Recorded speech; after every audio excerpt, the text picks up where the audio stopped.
Hello, everyone. I'm Representative Diego Rodriguez, Legislative District 27, and today I'm here with my colleague and fellow member of the Criminal Justice Reform Committee, Minority Leader Reginald Bolding. I'm lucky enough to have him as my seatmate.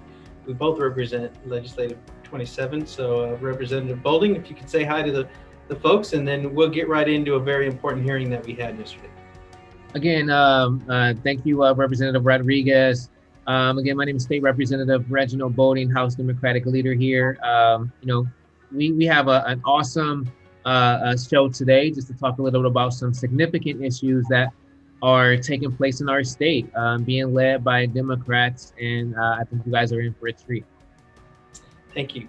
So yesterday, many of you might already know that the Criminal Justice Reform Committee had a landmark hearing, landmark in my time since I've been in the legislature, that included three very important Democratic bills that have to do with prison reform, policing in the community, and also with the use of no-knock warrants, otherwise known as the type of warrant that was involved in the Breonna Taylor tragedy. So what we're going to talk about today is those bills, the import of those bills. We're going to talk about the discussion that we had in the committee. So I want to start off now, Representative Bolding, let's talk real quickly about our colleague, Representative Alma Hernandez. Her bill, which was known as the Breonna Taylor bill, is HB 2751. We passed that out of committee yesterday. It has to do with limiting the use of no-knock warrants. And let's just start off by getting your thoughts on that bill. You know, one of the questions that I asked the chief who was, testifying on this bill was, what would an individual do? You, me, who's sitting at home, and you find your front door breached and someone is racing in with a gun. I think the natural reaction for a lot of people would be to believe that there is an intruder, there's someone breaking in. And from there, people will take whatever type of approach they need to take care of their family. And the thing that we can't do is we can't be in a place in which we are putting our community members in harm's way, and we don't want to put law enforcement officers in harm's way. And what this bill was designed to do was to actually create a balance, so we're not finding ourselves in these situations where there's innocent lives being lost, like what we saw in Kentucky. Let's move on now to a bill that I sponsored, that Representative Blackman, the chair of the Criminal Justice Committee, allowed to be put on the agenda, which is a sea change from past years. I can tell you that former chairs of these types of committees have not been very forthcoming and not been welcoming to Democratic bills. But yesterday we actually had three Democratic bills on the agenda, all of them important in their own ways. So the bill that I introduced was HB 2775, which has to do with increasing earned release credits for offenders serving time in prison. One of the things we talked about yesterday was the fact that Arizona basically warehouses people who are convicted of simple drug possession offenses, and my bill would increase the amount of time that a person serving a sentence for drug possession to as high as 75% of their time can be earned off if they complete a drug treatment program or a major improvement program. What are your thoughts on our efforts to try to give hope to folks who are incarcerated, and while at the same time rebuilding our communities on the back end? Look, it was simply stated in committee that individuals who go into our incarceration system, 98% of them will come out and will leave our incarceration system at some point in time. They'll re-enter the community. And what we know is that if we want folks to re-enter our community, we want to make sure that they have programs that they've went through that will allow them to not reoffend. And when we talk about drug treatment programming, when you talk about providing an opportunity and a pathway for people to see hope, that's what we should be fighting for. There can no longer be this model where we're going to put you in prison and we're going to, throw away the key and let you sit there with no incentive of actually getting out. Now, yesterday we also heard testimony that 2775 would actually move Arizona into the mainstream of how earned release credits are earned nationwide. We heard comparisons that the scheme between my bill 2775 and Mr. Blackman's bill 2713, that when they are combined, that we will actually put Arizona firmly within the mainstream of what is going on in terms of earned credit releases. We heard discussions that it would bring us into line with states such as Texas and states such as Georgia. Do you see this as an opportunity for Arizona to take a leadership position in the area of earned release credit reform and prison reform?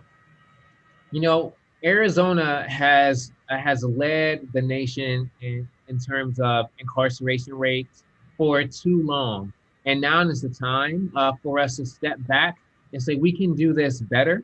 We will do this better. In the bill that was introduced by yourself and also by Mr. Blackman allows us to actually do better and flip, our incarceration system, our criminal justice system on its head to actually work for our communities as opposed to against it. Thank you, Leader Boulding. So let's go to the third bill. Let's talk about the third bill. And this is the bill that you sponsored. This is a bill that I was lucky enough to be involved in the stakeholder process over the summer. And it has to do with a very important issue of how use of force investigations, the use of deadly force and use investigations are conducted in the state of Arizona. Could you tell the folks a little bit about your bill, and then I'll follow up with some questions? Yeah, House Bill 2765 does something that many people truly believe is a no-brainer. Whenever you have a law enforcement agency involved in a deadly use of force incident, like an officer-involved shooting, current practice is that that same law enforcement agency, they can run an investigation of their colleague who was involved in the incident. What House Bill 2765 says is simple. If you're involved in a deadly incident, your law enforcement agency must have an independent investigation. You must use a third party to investigate that deadly use of force event. The reality is in our communities, there is a lack of trust between our community and law enforcement agencies. One of the witnesses that testified yesterday, I believe it was the chief of police for Glendale, he used the phrase, well, we want to be given the opportunity to police ourselves. And so when you heard him make that statement, in light of the goals that you're trying to achieve with your bill, how did that make you feel when you heard him make that kind of statement?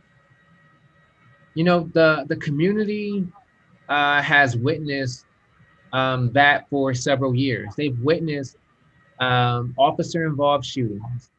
They've witnessed law enforcement agencies police themselves, investigate themselves, and ultimately we find ourselves in positions where either no charges are drawn or the outcome of the investigation calls into question everything that people who were actually on the scene said that they actually witnessed. And the bare minimum as a state that we should be doing is to do better and hold ourselves accountable to say that we don't believe in deadly use of force incidents, that these agencies should investigate themselves. There must be an independent investigation, and that is something that we have to do. And yesterday, I just wanted to tell you that the remarks that you made were powerful, they were sincere, they were heartfelt, and I personally was affected by them. And so what I'd like to do is take a bit of a time out right now, let the folks listen to the remarks that you made, let them watch the video of it, and then we'll come back and I'll ask you a follow-up question. Law enforcement officers. And I find it offensive that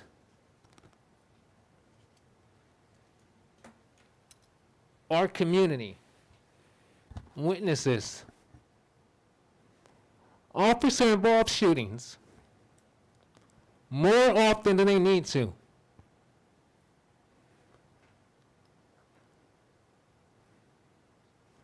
And we don't have the damn courage to say that we can do it better.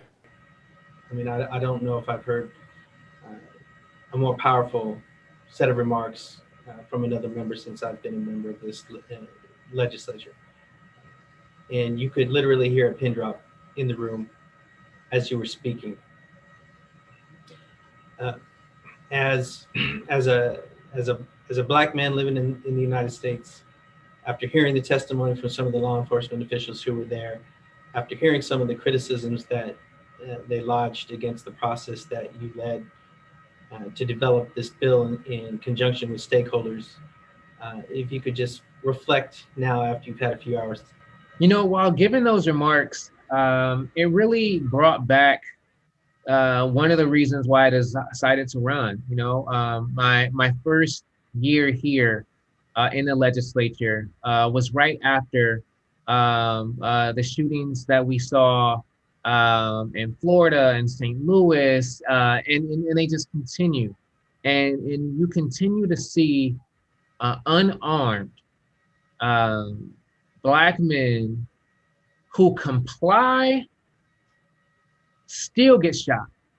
And for me, in that moment, I just thought about the families of those individuals who called out for justice, the marches that people in our community have been through to stand up, and just the long fight to just say that we want to have the right to exist in Arizona and America. And it really got me to a point to say, why are you fighting against our right to exist?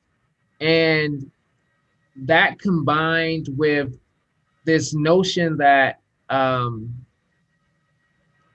change is something that is welcomed was something I just didn't see by the testimony of some of these agencies. And we think that these measures are headed in a place in which we have the ability to be a role model here in Arizona. And by being a role model here in Arizona, it takes courage. And I began those remarks talking about courage, and that is us having the ability to do things that have not been done before, and to face adversity. And I truly believe that as a legislature, if all of our members, Republicans and Democrats, can have the courage to stand up to the status quo, we can make something special happen. I completely support everything you said, and I'm hopeful for the future. And just quickly, I also want to acknowledge that the chair of the Criminal Justice Committee, Representative Walter Blackman, really showed a lot of political courage in putting these three bills on the agenda. And while we don't always agree with him on other issues of policy, that I think it's helpful to acknowledge that he has made a bipartisan effort to try to get these done. So Representative Bolding, just to wrap up, do you have any closing comments you'd like to make? Criminal justice reform, police reform is a top priority of our caucus, and we'll continue to fight for it because we know it's an issue that matters most to our community. And we're going to continue as the Democratic caucus, working across the aisle, meeting with stakeholders, and creating policies that work for the state of Arizona.